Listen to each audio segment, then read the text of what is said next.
Super Saravana stores.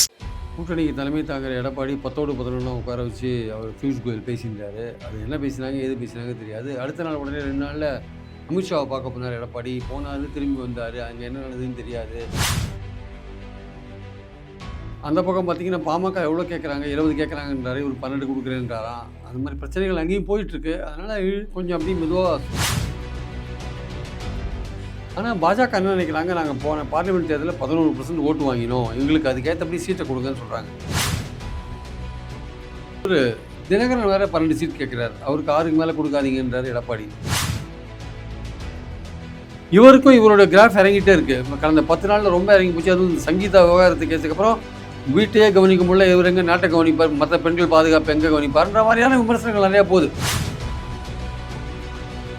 Vijayakanth இது அனுதாபம் இந்த வாட்டி சட்டமன்ற தேர்தலில் தேமுதிக கிடைக்குமா?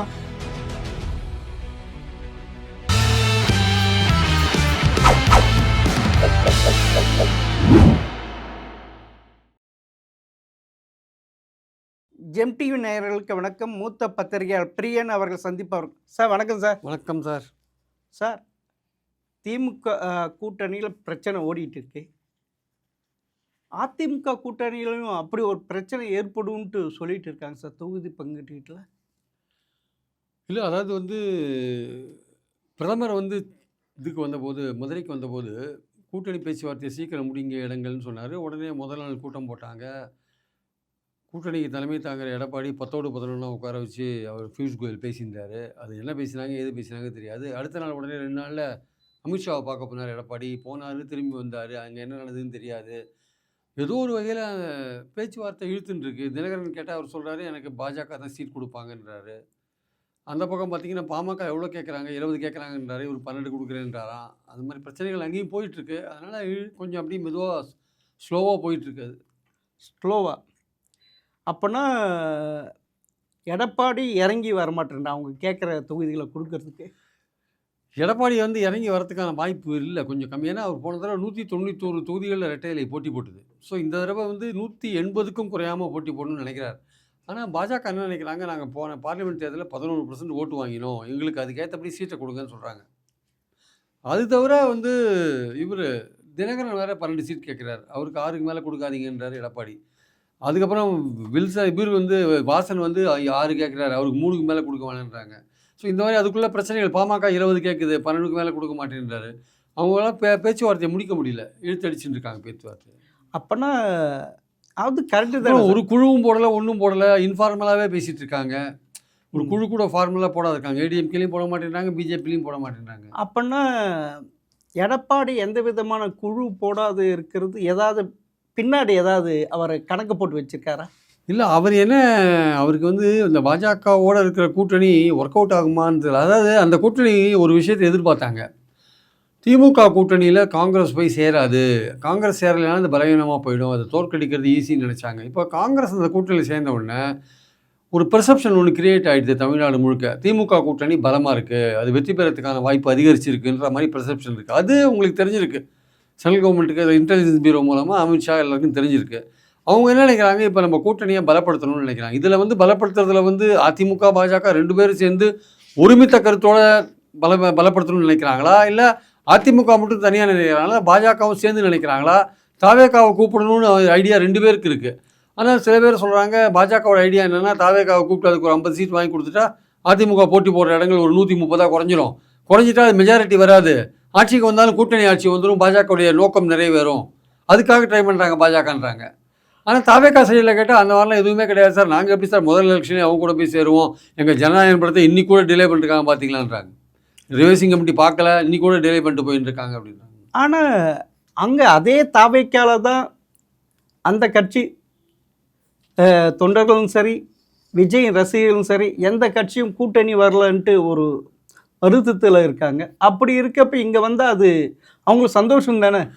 இல்லை, அதாவது ஒரு கூட்டணி அமையல, அதிகாரத்தில் பங்கு கொடுப்போம் அப்படின்னு சொல்லியுமே ஒரு கூட்டணி வரல அப்படின்ற போது அவர்களுக்கு கொஞ்சம் வருத்தமாக தான் இருக்குது. நாங்களே வின் பண்ணிவிடுவோம், எங்களுக்கு யாரும் கூட்டணி தேவையில்லை, திமுகவுக்கு நாங்கள் தான் எதிரியாக இருக்கோம், எங்களுக்கும் திமுகவுக்கு தான் போட்டி, தீய சக்திக்கும் தூய சக்திக்கும் தான் போட்டி அப்படின்ற ஒரு விஷயத்த சொன்னால் கூட பாயிண்ட் என்னன்னா வந்து தாவேகாவுக்கு ஒரு கூட்டணி இல்லை, அது வந்து ஒரு ஹேண்டிகேப் தான் அதுக்கு ஒரு ஹேண்டிகேப் தான் அதுக்கு.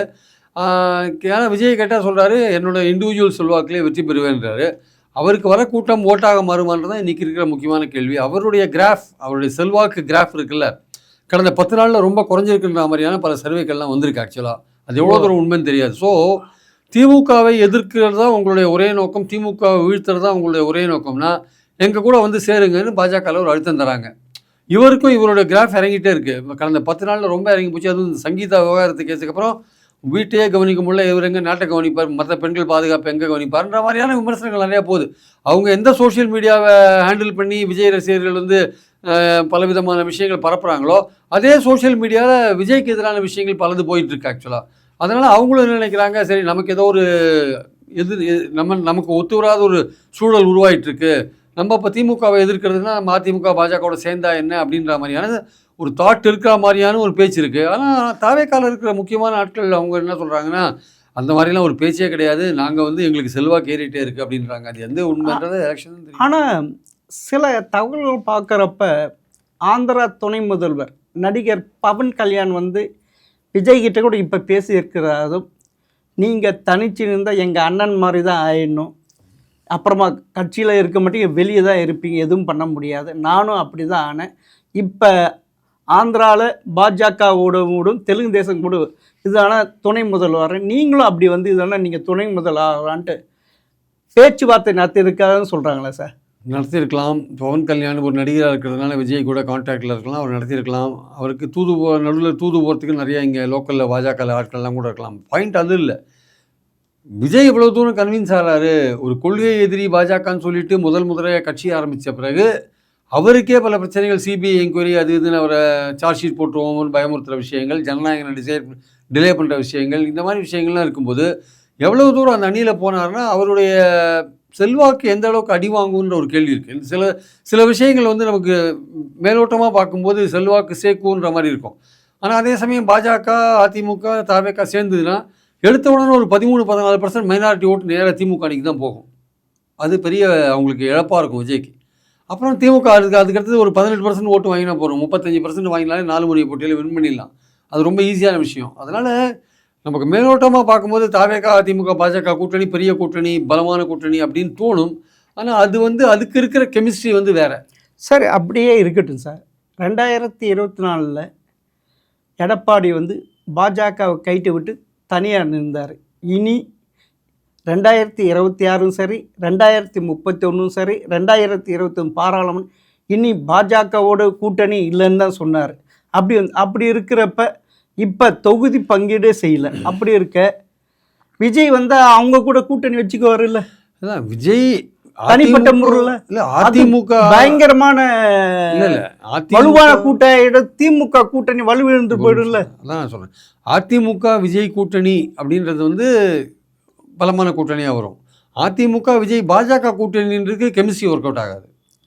ஸோ அதிமுக விஜய் கூட்டணி வரதுக்கான வாய்ப்பு இருக்குன்னா பாஜக விட்டு அதிமுக வருமானா எலெக்ஷன்ஸ் ரொம்ப நெருக்கத்தில் இருக்குது. இன்னும் 1 மாதத்துக்கு எலெக்ஷன்ஸ் முடிஞ்சிடும். ஆக்சுவலாக 1 மாதம் 1.25 அதிகபட்சம் 35-40 நாளில் முடிஞ்சிடும்.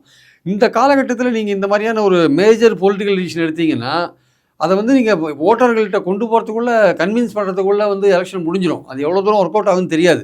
அதனால் வெயிட் பண்ணி பார்க்கலாம். இதை அப்படியே அதிமுக தவேக கூட்டணி அமைஞ்சு வச்சுக்கோங்க. அதில் வந்து இன்னும் வந்து திமுக கூட்டணியில் இடம் கிடைக்காத இருக்கிற சில பேர் கூட அதில் வந்து சேரலாம், சரியான இடம் கிடைக்காத இருக்கணும் கூட வரலாம். அதிமுக தவேக மட்டும் இருக்கணும், பாஜக இருக்கணும். அப்போனா திமுக கூட்டணியை உடையறதுக்கு திமுக கூட்டணியில் வந்து இடம் கிடைக்காதவங்கலாம் இங்கே வரதுக்கு வாய்ப்பு இருக்குது. நல்ல கன்வின்ஸாக இடம் கிடைக்காதவங்க இல்லை வரலாம், வாய்ப்பு தான் இருக்குது, வருவாங்கன்னு சொல்லலாம் வாய்ப்பு. அப்போனா கம்யூனிஸ்ட் அதிகமாக கேட்குறாங்க, விசிக்கு அதிகமாக, அவங்களே அந்த இடத்துல போகலான்றீங்க. அவங்க அதிகமாக கொடுக்கலன்னா அவங்க கொள்கை ரீதியில் நாங்கள் திமுக கூட்டணியில் தான் கண்டினியூ பண்ணுவோம், எங்களுக்கு இடங்கள் முக்கியம் இல்லைன்னு இவர் சொல்லியிருக்கார். யார்? அதிமுக கூட்டணியில் பாமக இருக்கிறதுனால அங்கே விடுதலை சிறுத்தைகள் வராது, அது வரத்துக்கு சான்ஸ் இல்லை. சிபிஐ சிபிஎம் மதிமுக அது வந்து வருவாங்க, வராது இருப்பாங்க. ஆனால் அவங்களுக்கு ஒரு ஆப்ஷன் ஓப்பன் ஆகுது. அவங்களுக்கு வந்து திமுக கூட்டணியில் அதிகமான இடங்கள் கேட்கறதுக்கான ஆப்ஷன் ஓப்பன் ஆகுது. இதை காமிச்சு திமுகட்ட வந்து அவங்க குறைச்சி கொடுக்குறேன்னு சொல்கிறாங்கல்ல, இல்லை எங்களுக்கு அதிகமாக வேணும்னு ஒரு பலத்த குரல் கொடுக்கறதுக்கான வாய்ப்பு கிடைக்கும். சார், நீங்கள் சொல்கிறீங்க அதிமுக கூட்டணியில் பாஜக ஒரு தனி இதுவும் அதிமுக ஒரு தனி இதுவும் மூவ் பண்ணுற மாதிரி தெரியுது. ஏன்னா இங்கே பாஜகவில் டிடிவி தினகரன், வாசன், ஜிகே வாசன், இங்கே பார்த்தீங்கன்னா இங்கே பார்த்தீங்கன்னா அன்புமணி, அதிமுக, புதிய தமிழ், அப்படின்னா புதிய தமிழ் யாரு கூடயும் சேரல, பேசாம தான் இருக்காங்க. அதான் புரட்சி பாரதம் அவங்க. அப்படின்னா இவங்க 2 பேரும் தனித்தனியாக இருக்கிறாங்களா சார்? அதான் சார், 2 இலையில 2 இலையும் தனியாக இருக்குது. ஒரு இலைக்கு பாஜக, ஒரு இலை அதிமுக. பாஜக இலையில வந்து இது இருக்கு, தினகரன் இருக்காரு, வாசன் இருக்காரு. இங்க வந்து அன்புமணி இருக்காரு, புரட்சி பாரதம் இருக்கு, இந்த மாதிரி பெருந்தலைவர், மக்கள் கட்சி அதெல்லாம் இங்க இருக்கு, பாமக இங்க இருக்கு. 2 இலையில என்ன இதெல்லாம் வைக்க போறாங்க, பொரியல், சாம்பார், கூட்டு, ரசம்லாம் எப்படி வைக்க போறாங்க, யாருக்கு சக்கரை பொங்கல் கிடைக்குதுன்னு பார்க்கணும், வெயிட் பண்ணி. மூப்பனார் காங்கிரஸ் மூப்பனாரு ஜெயலலிதா கிட்ட தொகுதி வாங்கிட்டு தானே காங்கிரஸ் கொடுத்தாரு. காங்கிரஸ் நேரடியா பேசல, அது வாங்கி தான் கொடுத்தாரு. அது அதே மாதிரி தானே எடுத்துக்கலாம். ஆமா, அதே மாதிரி எடுத்துக்கலாம், தப்பு கிடையாது. ஆனா அது மாதிரிலாம் விஷயங்கள் என்ன ஆகும்னா, கூட்டணி ஜெல் ஆகுமான்ற. அப்போ காங்கிரஸும் தமாகவும் ஒரே பார்ட்டிலேருந்து வந்த ஒரு விஷயம்.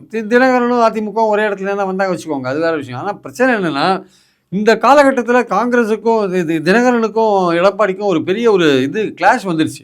ரொம்ப மோசமான 2 பேரும் துரோகி, அது இது, உங்கள்கிட்ட இருந்து கட்சியை பிடுங்கணும், அது இது, உங்க கூட சேர்றதுக்கு போல தூக்கில் தோங்கலாம் அப்படின்லாம் பேசிட்டாரு. அவர் பேசிட்டு சேர்ந்தாரு வச்சுக்கோங்க, அரசியல சகஜம் தான் சார். அப்படின்னா வைகோ எவ்வளோ திமுகவை, அதுவும் ஸ்டாலின் அவர்கள் எவ்வளோ கீழ்த்தரமா எவ்வளையோ பேசியிருக்காரு சார். அப்படிக்கு அங்கே சேர்ந்துருக்காங்கல்ல, அவங்க சேர்ந்தாங்க.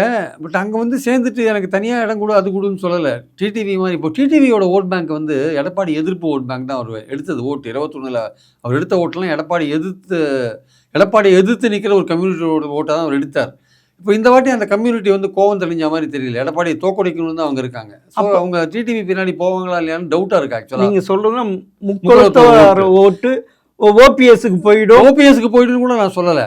அவங்க எடப்பாடியை யார் தோக்கடிக்கிறாங்களோ அவங்களுக்கு தான் அந்த ஓட்டு போகும். அது ஒவ்வொரு தொகுதியில் ஒரு மாதிரி இருக்கலாம். ஏன்னா அது வந்து தினகரன் வளர்த்து விட்ட அந்த ஓட் பேங்க் வந்து எடப்பாடிக்கு எதிரான ஓட் பேங்க். அந்த ஓட் பேங்க் வந்து அது வந்து 10.5 கோவப்படுற ஓட் பேங்க்கு, இல்லை முக்குளத்தூரை வந்து எடப்பாடி பழி வாங்கிட்டாருன்னு ஒரு ஓட் பேங்க். இப்போது ரீசெண்டாக சசிகலா என் உயிருக்கு ஆபத்து அப்படின்னு, சிறையில் என் உயிருக்கு ஆபத்துன்னு சொல்கிறது இன்னும் எடப்பாடி மேலே கோவத்தை அதிகரிச்சிருக்கு. எங்கள் வீட்டுக்காரருடைய துக்கத்துக்கு வந்தேன், காரியத்துக்கு கூட எனக்கு பரவல் கொடுக்கல, இங்கே இருக்கிற ஸ்டேட் கவர்மெண்ட் அப்ஜெக்ட் பண்ணிட்டான்னு சொல்கிறது, இவ்வளோலாம் கொடுமை பண்ணிட்டுக்கார எடப்பாடின்னு அந்த கம்யூனிட்டி இன்னும் கோவமாக போயிடுது. ஆக்சுவலாக அது அந்த ஓட்டு பிரியும், சசிகலாவுக்கு போகும், கொஞ்சம் ஓபிஎஸோட திமுகவுக்கு போகும், அதிமுகவுக்கு வராது, டிடிவிக்கு வராது. ஏன் சார் அவர் எடப்பாடியோடு இருக்கிறதுனால வராது. அவர் தனியாக இருந்தாலும் நல்லா வரும், ஜம்முன்னு வரும். ஆமாம், அதான் டிடிவி அந்த இது விஜய்க்கு போகும்ல, விஜய்க்கே கொஞ்சம் போகும், ரொம்ப போகாது.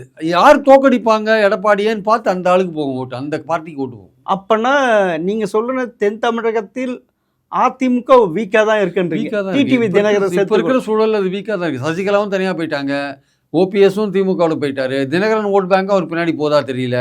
அப்படி ஒரு விஷயம் அங்கே நடக்குது. மத்திய தமிழகத்தில் பார்த்தீங்கன்னா பாமக பிரிஞ்சு கிடக்கு, ராமதாஸ் என்ன பண்ண போகிறாரு தெரியல. அங்கே கொஞ்சம் கீழ் லெவலில் 100 ஓட்டு இருந்தால் அதில் ஒரு 20 ஓட்டு ராமதாஸ் எடுத்து போனார்னா 80 ஓட்டு தான் அன்புமணி கிடைக்கும். அதில் 20 ஓட்டு. இப்போல்லாம் 4 முனை போட்டியில் வந்து 1000-2000 ஓட்டில் தோக்கிறது ஜெயிக்கிறது நடக்கிறது சகஜம். அதனால் ஒரு ஓட்டு முக்கியம் ஆக்சுவலாக வந்து. அதனால தான் ஸ்டாலின் அவர்கள் ஊரில் ஊர் பேர் தெரியாத லெட்டர் பேட கட்சியெல்லாம் சேர்த்து வச்சிருக்காங்க. 23 கட்சி. அறிவாலய பக்கம் யாராவது போனாலே வளைச்சி போட்டுறாரு. 21 கட்சிகள் இருக்கு சார். அப்போனா அவர் எடுத்து இந்த சர்வேலாம் அப்படி காட்டுது. அது எந்த சான்ஸையும் அவர் விடலை. அவரோட நோக்கம் அவர் கட்சி, அவர் அணியை பலப்படுத்துறதுன்றத விட எதிரணி பலமாகக்கூடாது. ஆனால் அவர் எடுத்து சர்வேல 90 தொகுதியில் வீக்காக இருக்குன்னு சொல்கிறாங்களா சார்? அதான் சார், வீக்காக இருக்கிறத பலப்படுத்துறதுக்காக எடுத்துருக்கலாம், சொல்ல முடியாது. தேமுதிகலாம் வந்து உங்களுக்கு நெகட்டிவ் ஃபேக்டர் கிடையாது, அதுக்கெல்லாம் நல்ல பாசிட்டிவான ஓட்டு இருக்குது.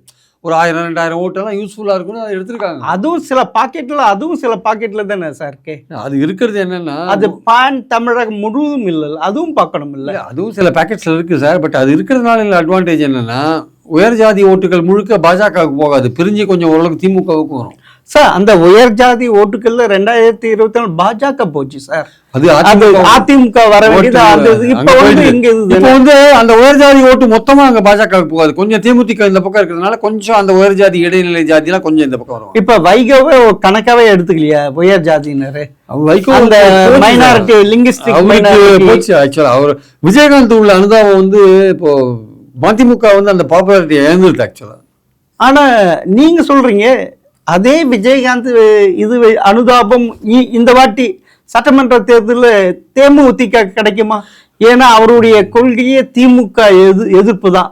அவங்க கல்யாண மண்டபம் அடித்தது அதுதான். எவ்வளோ பேர் கொந்தளிப்பு. அப்படி இருக்க விஜயகாந்த் ரசிகர்கள் தொண்டர்கள் திமுகவுக்கு ஓட்டு போட்டுருவாங்களா? இவங்களா போய் சேர அது ஜெல்லாகுமா? காங்கிரஸ் ஜெல்லாகுமா திமுக கூட்டணியில் இவ்வளவு நடந்த பிறகு? நீங்க சொல்ற மாதிரி தேமுதிக தொண்டர்கள் வந்து நம்ம கட்சியை பிளந்தது ஜெயலலிதா நினைக்கிறாங்க. 2011 கட்சியை நம்ம கட்சியை நல்லா இருந்த கட்சியை பிளந்தது ஜெயலலிதா. ஆனா அதே விஜயகாந்த் தொண்டர்கள் இதெல்லாம் பார்த்து ரசிகர்களை பார்த்தீங்கன்னா இந்த 2011 2016 வரைக்கும் அவரை ஒரு காமெடி பீஸா ஒரு ஜோக்கரா எவ்வளவு சித்தரிக்க முடியுமோ சித்தரிச்சு அவரை பிரஸ் மீட்ல வெறுப்பு ஏற்றி அவரை டென்ஷன் ஆக்கி அப்படிலாம் அழக பார்த்து சார் திமுக. அப்படி இருக்க அதை பார்ப்பாங்களா இது பார்ப்பாங்களா சார்? பிளந்தது வந்து ஜெயலலிதான்னு நினைக்கிறாங்க. அதுலேருந்து தான் விஜயகாந்தோட உடல்நிலை சரியில்லாத போச்சு ஆக்சுவலா. அந்த உடல்நிலை சரி பண்ணது இவங்க தானே காரணம், திமுக தானே. கட்சியை பிளந்தது தான் காரணம். அந்த இது அது இருந்தாலும் அந்த கட்சியை பிளந்துட்டாரு. 29 பேர்ல 10 பேரை பிளந்து. ஆனா லாஸ்ட் வரைக்கும் 2011 எதிர்கட்சியாக இருந்த வரைக்கும் அந்த 10 பேர் சேர்த்துட்டா கூட லாஸ்ட் வரைக்கும் எலெக்ஷன் டைம்ல தான் 2011 எலெக்ஷன் டைம் தான் அவங்களுக்கு கட்சியில சேர்த்துக்கிட்டாங்க. அது வரைக்கும் எதிர்கட்சியா இருந்தாரு இல்ல, அதை பார்ப்பாங்கல்ல விஜயகாந்த். விஜயகாந்த் 2016 திமுக சேர்றதா முதல் நாள் ராத்திரி வரையும் 12 மணி வரையும் பேச்சு இருந்தது. ஆமா, பழம் நபி பால் விழல. அது ஏன் விழலன்னு பிரேமலதா தான் கேட்கணும்.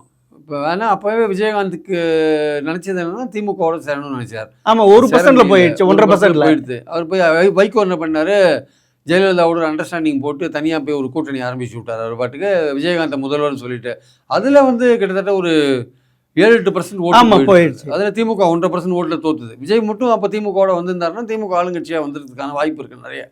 ஸோ அது மிரிஞ்சு போகுது. அரசியலில் வந்து உங்களுக்கு அந்தந்த நேரத்தில் சரியான டிசிஷன் எடுக்கணும் சார், இல்லாட்டி நீங்கள் பின்னடைவை சந்திப்பீங்க. ஸோ தேமுதிகவுக்கு பாருங்கள் 21 வருஷம் கழிச்சு இன்னைக்கு ராஜ்யசபா மெம்பர் கிடைச்சிருக்கு. திமுகவில் தான் கிடைச்சிருக்குது. அதனால் அந்த கட்சிக்காரங்க அது யாருக்கு கிடைச்சி? தொண்டர்களுக்கு கிடைச்சது. திமுக எப்படி குடும்ப கட்சி, அதே மாதிரி குடும்ப கட்சி தானே.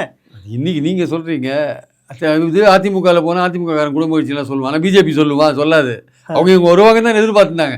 இது குடும்ப கட்சி எது விமர்சிக்கிற முக்கியமான கட்சி எது? பாஜக தானே. ஆமா சார். இன்னைக்கு நிதிஷ்குமாரோட பையன் வந்து உட்காந்துருக்கானே, ஏதாவது விமர்சிப்பாங்களா? தைரியம் இருக்கா? கிடையாது. சார் இப்போ வந்து அதே பிரேமலதா பையன் வந்து விஜய் பிரபார் எங்க இருக்கிறான்னு தெரியல சார். இந்த கூட்டணியே விரும்பல சார்.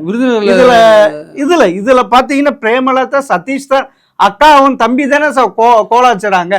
அவன் விருதுநகர்ல ஒர்க் பண்ணிட்டு இருக்கான் சார், அங்க போட்டி போட. ஆனா வெளியில தெரியல, அவர் விரும்பலன்னு சைலண்டா விருதுநகர்ல ஒர்க் பண்ணிட்டு இருக்கான். அந்த தொகுதி வாங்குறதுக்காக அந்த இடத்துல ஒர்க் பண்ணிட்டு இருக்கான் எம்எல்ஏ. அதனால வெளியில வரலாம் சார். நீங்க சொல்றீங்க திமுக கூட்டணி மிக வலுவாக இருக்க பர்பஷன் இது விதியா ஒரு வெற்றி கூட்டணி இருக்குன்னு சொல்றீங்க.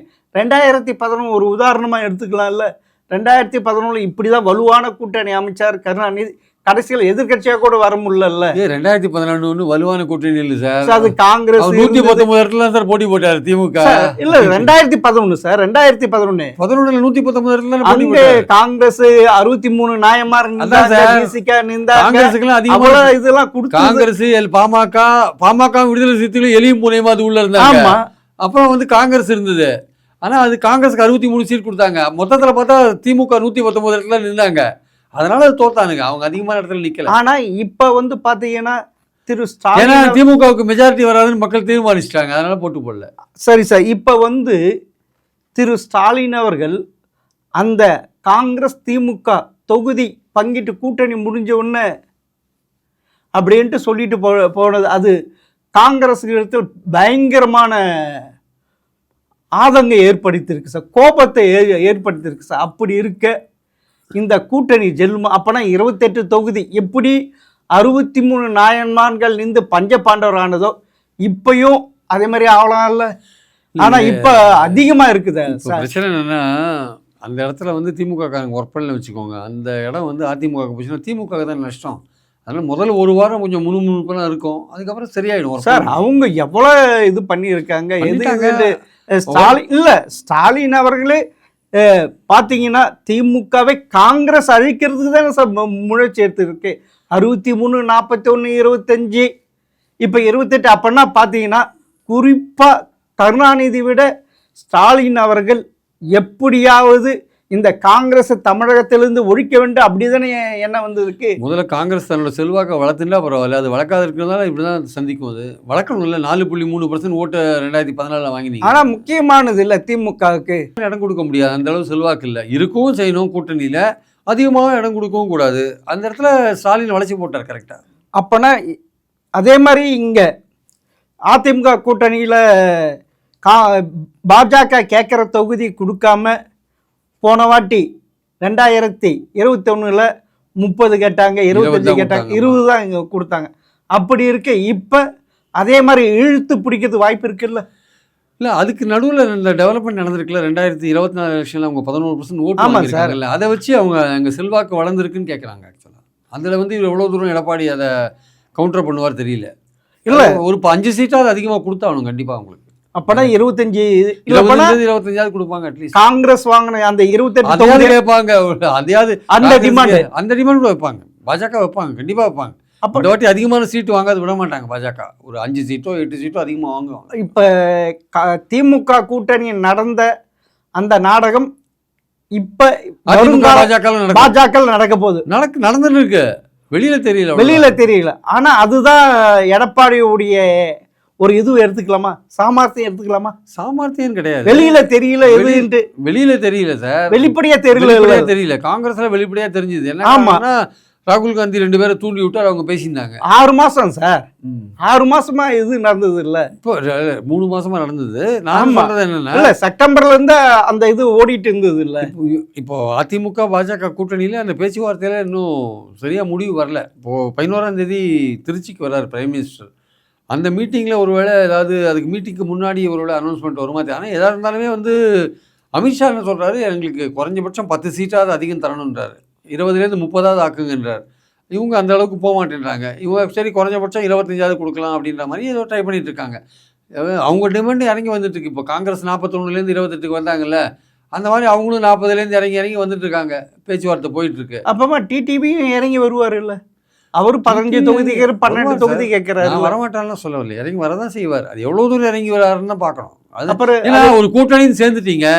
இப்போ வந்து போட்டை வந்து நீங்க நடு ஆத்துல கவுக்க முடியாது இல்ல, நீங்க அடுத்த கரைக்கு போய் சேரணும் இல்ல. ஆனா வைகோ பண்ணாரு இல்ல 2006 மாநாடு. இப்ப இன்னைக்கு நடக்குது திருச்சி மாநாடு நடக்கிறப்ப நைட்டு போயிட்டு நேராக போயஸ் கட்டன் போயிட்டாரு இல்ல. அதே மாதிரி இப்பயும் நடக்கல. அதனால தானே 2019 வரையும் அவருக்கு மக்கள் அவரை எலெக்ட் பண்ணவே இல்லை. அவரை பின்னாடி துரத்தி அடிச்சிட்டாங்க. அவர் 19க்கு அப்புறம் திமுக கூட்டணிக்கு வந்தப்பறம் தானே எம்பியில் ஆறாரு அவர். அதுவரை எங்கே போனார் அவர்? சொல்கிறேன் 2006க்கு அப்புறம் எங்கே போனார் சொல்லுங்க நீங்கள்? 2006 அப்போ 2011 இதுக்கு தான் வந்தார். அதிமுக அது எதிர்பார்த்த தொகுதி கிடைக்கல, அதனால நிக்கவே இல்லை. அப்புறம் மக்கள் அவர் எந்த பாஜக தலைமையில அதுலயும் வந்து அவர் வின் பண்ணல. 2014 வின் பண்ணல. ஆனா அவர் எதிர்காலம் தன்மானம் தான். 114 இல்ல, மதிமுக வந்து 2014 வின் பண்ணல, 2016 வின் பண்ணல. திமுகவோட 2019 சேர்ந்த போதுதான் கணேசமூர்த்தி வின் பண்றாரு. ஆமா சார், அதுவும் உதயசூரியன் வின் பண்றாரு. ஆமா, அப்படி இருக்கிறப்ப இப்ப வந்து 21ல மறுபடியும் 4 எம்எல்ஏ எப்படி வராங்க? இவங்க கூட சேர்ந்துதான் வராங்க. அப்பனா இப்ப மக்கள் அவரை பனிஷ் பண்ணிட்டாங்க. 2006 அது மாதிரி முடிவெடுத்தாங்க, பனிஷ் பண்ணிட்டாங்க, தொடர்ந்து பனிஷ் பண்ணிட்டாங்க. அப்பனா பாமக அன்புமணி இப்ப ஏற்கனவே ஒரு ராஜ்யசபா சீட்டு கொடுத்துட்டாங்க. எம்எல்ஏ தொகுதி எவ்வளவு கிடைக்கும் சார்? அவர் 20 தொகுதி கேட்குறாரு சார். அவர் எனக்கு எங்க பாமகவே நான் தான்றார், எங்ககிட்ட தான் இருக்குன்றார். அவர் ராமதாஸ் ஒண்ணுமே இல்லை, நாங்கள் தான் கட்சின்ற. ராமதாஸையும் கொண்டு வர்றதுக்கு ட்ரை பண்ணுறாங்க. அவர் ஒரு பக்கம் திமுக தட்டி பார்த்துட்டு ஓஞ்சிட்டாரு, அங்கே சேர்க்க மாட்டேன்ட்டாங்க. சரி ரைட்டு, இங்கே தாவேகா பக்கம் போனான்னு அவருடைய பொண்ணெல்லாம் சொல்கிறாங்க போல் இருக்கு. ராமதாஸ்க்கு அது போகிறதுக்கு இஷ்டம் இல்லை. நம்மளுடைய ஸ்டேச்சருக்கு அங்கே போய் மாட்டிட்டு எதுக்கு கஷ்டப்படணும் நடிகர்கிட்ட போயிட்டுன்னு யோசிக்கிறார் அவர். சரி இங்கே வந்துருங்க, நீங்கள் பிஜேபி தரப்புலேருந்து கூப்பிட்றாங்க. அங்கே அன்புமணி சொல்கிறார் அவர் சேர்க்காதீங்க. அப்புறம் அவர் சேர்த்தா அப்புறம் அவர் தான் பாமக தலைவர் மாதிரி இருக்கும், நான் வந்து டம்மி ஆகிடுவேன். நான் தான் பாமக எங்கிட்ட தான் இருக்குது, நான் தான் தலைவர், அதனால் அவர் சேர்க்காதீங்கன்னு அவர் தடுக்கிறார். ஸோ இப்போ வந்து எடப்பாடி அவர்கள் ரொம்ப கான்ஃபிடண்ட்டாக இருக்கிறாரு. எப்படியும் திமுக எதிர்ப்பு ஓட்டு தனக்கு தான் கிடைக்கும், மொத்தம் வரும்ன்ட்டு எதிர்பார்க்கறது இல்லை சார். நீங்கள் வந்து அது வீக்னஸ் கூட்டணின்ட்டு சொல்கிறீங்க. ஏற்கனவே ஆன்டி எம்கம்சி ஒரு 5% இருக்கும். சிறுபான்மை ஓட்டுகள் பிரியறதுக்கு வாய்ப்பு இருக்குது. இவ்வளோ ஃபேக்டர் இருக்குது சார். லெட்டர் பேர் கட்சி தான் அங்கே இருக்குது. அதிகமான வாக்கு சதவீதம் பார்த்தீங்கன்னா காங்கிரஸ், விசிகா. காங்கிரஸ் ஒரு ஏடாகூடமாக போயிடுச்சு. அது ஜெல்லாகும்னு தெரில. தேமுதிகவுக்கு அதிக தொகுதிகள் கொடுத்துருக்காங்க. ஒரு ராஜ்யசபா இருக்குது. அப்போ அதுவும் விசிகாவுக்கு தேமுதிகவுக்கு எவ்வளோ தொகுதிகள்னு தெரியல சரியா. அது எனக்கு டவுட்டாக இருக்கு. அது வெளியே வில்லை. அது வெளியிட்டா இந்த மற்ற கட்சிகள்லாம் திமுக கூட்டணியே தலைகளத்து போகிறதுக்கும் வாய்ப்பு இருக்குல்ல. அது சொல்ல முடியாது. அதாவது அந்த கூட்டணியில் இருக்கிறவங்களாம் ஒரு விஷயத்தில் உறுதியாக இருக்காங்க சார். பிஜேபிக்கு எதிராக இருக்காங்க. அது சார் அப்படி இருக்கு.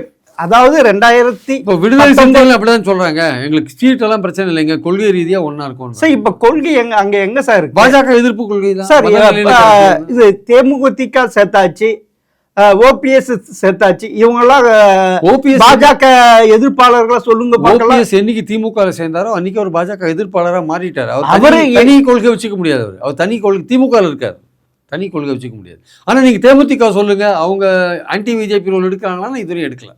அவங்க வந்து திமுக அணியில் சேர்ந்துருக்காங்க. ஆனால் ஆன்டி பிஜேபி ரோல் வந்து பிரச்சாரத்தும் போது ஆன்டி பிஜேபி ரோல் எடுப்பாங்களான்னு பொறுத்து இருந்து பார்க்கணும். அப்போனா ஒரு சமயம் விஜய் அதிமுக கூட்டணிக்கு வந்தால் ஒரு 50 தொகுதி கிடைக்குமா? விஜய்க்கு 50 தொகுதி கொடுக்கணுன்றதான் வந்து இவங்க நோக்கமாக இருக்குது. யாருக்கு? பாஜக நோக்கமாக இருக்குது. அப்படி கொடுத்தா அதிமுக போட்டி போடுற இடங்களில் ஒரு 120 இடங்களாக குறைச்சிடலாம். 130 120 இடங்களாக குறைச்சிட்டா அதிமுக மெஜாரிட்டி வராது. நம்ம வின் பண்ணாலும் கூட்டணி கவர்மெண்ட்டில் சுலபமாக போயிடலான்ட்டு அவங்க நினைக்கிறாங்க. பாஜக ஒரு ஐடியா பண்ணுறாங்க. அப்படி அதுக்கு வந்து விஜய் வந்து பாஜகவோட ஒத்து போகிறான்னு தெரியாது. ஏன்னா அவர் இந்த ஒரு 2 மாதமாக இந்த ஜனநாயகன் பிரச்சனையிலேயே ரொம்ப அடிபட்டு போயிருக்காரு. பாஜக பண்ணுற இந்த ஹராஸ் பண்ணுறாங்கன்னு நினைக்கிறார். நம்ம படத்தை வந்து ரிலீஸ் பண்ண விடாத பண்ணுறாங்க. இன்றைக்கி பாருங்கள், ரிவைசிங் கமிட்டி மத்தியானம் 2 மணிக்கு படம் பார்க்குறதா இருந்தது. ரிவைசிங் கமிட்டி மெம்பர்ஸுக்கு உடம்பு சரியில்லைன்ட்டு படம் பார்க்குறத தள்ளி போட்டாங்க இன்றைக்கி. அப்போ என்ன, ஜனநாயகன் படம் தள்ளி போயிட்டே இருக்குது. அப்போ ஒரு நாள் தள்ளி போனால் அந்த ப்ரொடியூசருக்கு கிட்டத்தட்ட 10 கோடி ரூபாய் நஷ்டமாக வட்டி கட்டுறதெல்லாம் சேர்த்து 500 கோடி. அப்போன்னா நீங்கள் சொல்கிறது பார்த்தீங்கன்னா இப்போ இருக்கிற அதிமுக கூட்டணி அப்படி தான் இருக்கும். பிற கட்சிகள் வருவதற்கான வாய்ப்பு இல்லை. இல்லை, அரசியலில் நீங்கள் எதையுமே ரூல் அவுட் பண்ண முடியாது சார். அதெல்லாம் சடன் ஒரு திருப்புமுனை நடக்கிறது தான் அரசியல். இதெல்லாம் ஒரு ப்ராபபிலிட்டி இருக்குது. நடக்குமா நடக்காதானா, நடக்காதுன்னு எதையுமே 100% அரசியலில் உறுதியாக சொல்ல முடியாது. இதுக்கெல்லாம் ஸ்கோப் இருக்குது. திமுக எதிர்க்கணும், வேறு வழியே இல்லை, நம்மளாம் ஒன்று சேர்ந்தால் தான் நடக்கணும் அப்படின்னு விஜய் ஒரு ஃபீல் பண்ணிட்டாரு. பாஜக கொள்கை எதிரின்னு சொல்கிற பாஜகவோட சேர்றதுக்கு கூட ரெடி ஆகிட்டார் அப்படின்னா நம்ம ஒன்றும் பண்ண முடியாது. அப்புறம் நம்ம அதோட விளைவுகள் என்ன ஆகும் தான் பார்க்கணுமே தவிர சேர மாட்டாருன்னு சொல்ல முடியாது. சேராமையும் இருக்கலாம், சேராத இருக்கிறதுக்கான வாய்ப்புகள் நிறையா இருக்குது. இல்லை ஒரே கண்டிஷனில் திமுகவை தோக்கடிக்கணும்னு ஒரே இடத்துல இருந்தாலும் சேர்றதுக்கான வாய்ப்பும் இருக்குது. அதனால் வந்து நம்ம தற்சமயத்துக்கு சேராத இருக்கிறதுக்கான, போய் ஜாயின் பண்ணாத இருக்கிறதுக்கான வாய்ப்புகள் அதிகமாக இருக்குது. அதனால் வந்து உறுதியாக பாலிடிக்ஸே வந்து எதுவுமே கன்ஃபார்ம்லாம் இந்த லைனில் தான் அப்படி தான் போகும்னு சொல்ல முடியாது. எப்படி லெஃப்ட்டில் இண்டிகேட்டர் போட்டு ரைட்டில் போவாங்க. அதே மாதிரி திமுக கூட்டணியும் உறுதியாக வந்து அதையும் உறுதியாக சொல்ல முடியும். சீட்டு அது இதெல்லாம் பிரச்சனை இருக்குது. அவங்க என்னென்னா ஒரு கொள்கை ரீதியாக ஒன்றா இருக்குன்னு சொல்கிறாங்க. அதெல்லாம் பொறுத்து தான் பார்க்கணும். எல்லாமே அரசியலில் வந்து நாளைக்கு என்ன நடக்க போகுதுன்னு இன்றைக்கே நம்ம உறுதியாக சொல்லவே முடியாது. நாளைக்கு பலவிதமான திருப்பங்கள் நடக்கும். சரி சார், நீங்கள் இப்படி சொல்லியிருக்கீங்க. அதிமுக கூட்டணியும் இப்போ இருக்கிறது உறுதியாக இருக்குன்னு சொல்ல முடியாது. திமுக கூட்டணி ஒன்று எல்லாமே தேர்தல் நெருங்க அந்த நாமினேஷன் ஃபைல் பண்ணி அந்த பிரச்சாரம் ஆரம்பிக்கிறவரையும் இந்த விஷயம் காட்சிகள் மாறலாம், கோலங்கள் மாறலாம். பொறுத்து இருந்து பார்ப்போம் சார். மிக்க நன்றி சார். Thank you sir.